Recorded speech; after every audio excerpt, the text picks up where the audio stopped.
আল্লাহর আরেকটি সিফাত হলো বাসার, বাসান বা দর্শনশীলতা। আল্লাহ সবকিছু পরিপূর্ণভাবে দেখেন।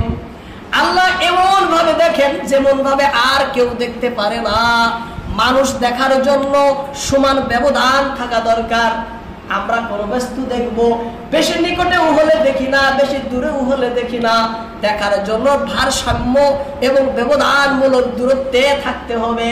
কিন্তু আল্লাহর দেখার জন্য দূরের কোনো দরকার নেই, নিকটের কোনো দরকার নেই। সব কিছুই তার কাছে সমান। দূর বলতেও কিছু নেই, নিকট বলতেও কিছু নেই।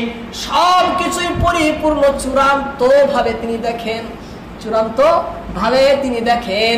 দেখার জন্য চোখের দরকার পড়ে না, কোনো মাধ্যমের দরকার পড়ে না। আল্লাহ তাআলা বিনা মাধ্যমে সব কিছু দেখেন। কিন্তু সৃষ্টি মাধ্যম ছাড়া দেখতে পারে না। সৃষ্টি মাধ্যম ও উপায় সহযোগিতা ছাড়া দেখতে পারে না। আল্লাহ তাআলা পবিত্র কোরআনে বলেন, ওয়াত্তাকুল্লাহ ওয়া'লামু আন্নাল্লাহা বিমা তা'মালুনা বাসীর।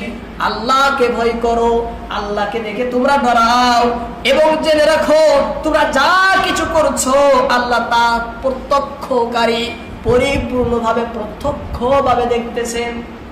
পরোক্ষ হবে না, আল্লাহ ডাইরেক্ট সরাসরি ভাবে সব কিছু দেখেন, কোন মাধ্যমের মাধ্যমে না। প্রত্যক্ষভাবে সরাসরি ভাবে পরিপূর্ণভাবে চূড়ান্ত পর্যায়ে আল্লাহ তাআলা দেখেন।